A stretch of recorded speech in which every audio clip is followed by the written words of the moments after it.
Iniutos na ni Judge Teodora Gonzales ng Malolos Regional Trial Court Branch 14 na iharap na si retired Major General Jovito Palparan sa korte. Ito ang naging pasya ng hukuman makaraang isumite nitong Miyerkules ng umaga ang return of warrant matapos na maaresto ang general. Naglabas na rin ng committee order ang korte para sa akusado na dapat raw ikulong sa Bulacan Provincial Jail. Subalit kailangan munang ipresenta si Palparan bago ito mabilanggo sa panlalawigang piitan. Hindi naman nagbigay ng pahayag ang NBI sa atas na ito ng korte at agad na tumulak pabalik ng Maynila. Ang pagiging high-risk detainee raw ni Palparan ang dahilan ng NBI kung bakit hindi nila iprinisinta si Palparan sa hukuman.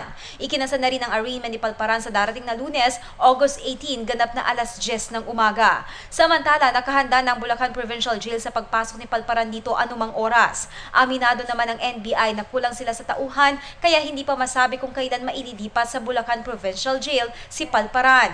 Ayon kay Romeo Vallejo, head ng NBI Anti-Organized Crime Division, mahigpit na seguridad ang kakailanganin sa paglilipat sa itinuturing na high-profile detainee. Limitado umano ang bilang ng NBI agents kaya makikipag-ugnayan pa sila sa PNP at lokal na pamunuan ng NBI sa Bulacan para sa dagdag pwersa upang matiyak ang seguridad hindi lamang sa buhay ni Palparan kundi maging sa convoy na maghahatid sa akusado. Ako si Aizelin David, Alerto Alisto sa Pagbabalita.